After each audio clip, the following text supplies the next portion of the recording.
So we haven't spoken yet since you've decided to retire. Can you just give me the main overarching reason why you decided to say this is enough, JJ? Yeah, I mean, I think for me, it was much more the mental stress than it was even the physical stress. And that's to say, from an off-season standpoint, when a season ends, I'm maybe a week off and then back into training because and as you get older, you have to put even more time into your training and taking care of your body because it's just natural that it breaks down at a higher rate. So every single day is a mental grind and trying to make sure that you're the most prepared, trying to make sure that your recovery is the best. And even in January, February, you're already, stressing about making sure you're prepared for the next season.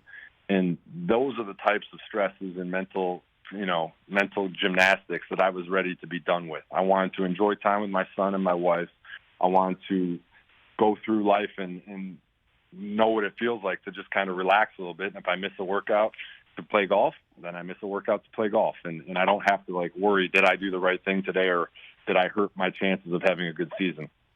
So it just blows my mind that Brady did it till 45. When you're describing, I mean, I've heard what you said before from other guys, but not first ballot Hall of Famers as much as what you just said, right? Insane that he did it till 45. Correct, JJ? Oh, that's why anybody who's ever played the game and all of us who know what it takes and know the grind and know the preparation and everything that he's had to do and the success he's had, we have nothing but the utmost respect for him, and we have no problem whatsoever giving him his props as the GOAT because it is truly incredible what he's done for how long he's done it and how special it is. And not only to do it for that long, but to be the literal best at it and win more Super Bowls than any organization in history is incredible. Have you thought at any moment, a quiet moment, feeding your son or, summiting Camelback or just behind the wheel of a car that it looks like you're going in the Hall of Fame with Tom Brady? JJ? I have allowed myself when he retired, to just at least think about the possibility of it for a moment, and it would be obviously extremely cool. I mean, I consider him the greatest of all time. I consider him a friend, and I'm fortunate enough for that. And I'll be the first one to give him every ounce of respect and praise that he deserves if we are lucky enough to go in together. No, and again, I know when I say this sort of stuff to people of your caliber, not just player, but human, you don't want to sit here and go, damn right, I'm a Hall of Famer. You are, and you're first ballot one, but the Watts and the Bradys hanging out in Ohio for a weekend. I mean, that's it, man. I appreciate it, man. Seriously. Yeah, that would be amazing. I consider myself a part of one of the greatest draft classes of all time. That's right. I think our draft class was incredible. There's so many great players that I'm honored to be a part of such a great class. And it would be pretty cool to have that opportunity to also maybe go into the Hall with the best of all time. Hey, man, I remember that draft class because, as we wrap up this conversation here, JJ, there was that Super Bowl in Indianapolis. It was Brady versus the Giants for a second time. You and Cam Newton were signing autographs for Marriott. I was there too, and you were just fresh. You were just fresh off your first year after dominating there, for the Texans. And I just feel like if I had walked up to you and said your career was going to be this, and it's the one that we just talked about, what would you have said that day to me, man? It's kind of funny you say that because I'm down here in Arizona right now, and I trained down here for the Combine 12 years ago. And my wife is actually training today at the gym that I trained at for the Combine. So I drove up there last week to check it out with her. And when I was training for the Combine, my parents and we went and looked at houses just for fun because we were like, let's see what, $1 million house in Arizona looks like, how cool that would be. Yeah. And now here I sit 12 years later. My wife is a professional athlete. I have our son on my lap, and I am in Arizona in an incredible house that I'm very thankful for. And it's a very surreal feeling. And just like everybody says, it feels like it went by in a blink of an eye, man. It was such a quick 12 years, but I'm so thankful for it. I'm so proud of it. And I've met so many incredible people and had so many experiences that I never in my life thought I would get to have.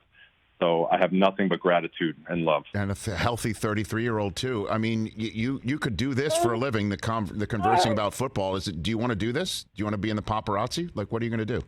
What are you thinking, JJ? I don't know, man. I don't know. I definitely want to stay around the game in some capacity. Sure. Not as a coach because the hours are crazy. I do think that there is a possibility of some sort of broadcasting or something if the opportunity is right. But the beauty of every situation is if something isn't right or I don't feel like it's the right situation for me, then I just don't do it. Go to the golf course and have some drinks and hang out with my family. Okay. So it's a great place for me to be in. I'm very lucky to be in this place at the age of 33. Hey, man, it goes without saying, if you have any 2 cents you want about broadcasting, you got my number. And this is not the last time we'll talk, but please, you know that. I'd love to see you be successful, whatever you want. You'd be great at this. There's no question about it. So I'll give you as a parting shot, one shot at it. You want to give me a prediction for Super Bowl 57, JJ Watt? Man, that's tough. I've never really done predictions in the past because I know you're a player. Yeah. You can't piss but people. I'm interested, man. I think. Golly, this is a tough game. I'm a D-line guy, so I'm going to go with the D-line. I started this conversation talking about the D-line, and I think that the Eagles' D-line is one of the most impressive I've seen compiled in one room together. So I'll ride with the Eagles in this one, and see if they can pull it out. See, but dude, you know how hard it is to go against Mahomes and Kelsey and those guys. I know it's so damn hard. Like this is what's so dumb. Like, and this is one of the things about like commentary and analysts that like. I'm going to go on TV at some point and have to make a prediction like this, and they put the little graphic at the bottom where you pick your win. Oh, yeah. And then on Monday, every single fan comes back, look at you, idiot. Look at this moron. He had no idea. No duh, I had no idea. If I had an idea, guess where I would be? The win in Las Vegas, putting every dollar I had on. I got no clue, just like you guys. Welcome to that world. And by the way, like I said, you're great. What you just did right there, if you don't mind me just, giving a snap analysis, what you did just there is you said, I'm a D-line guy.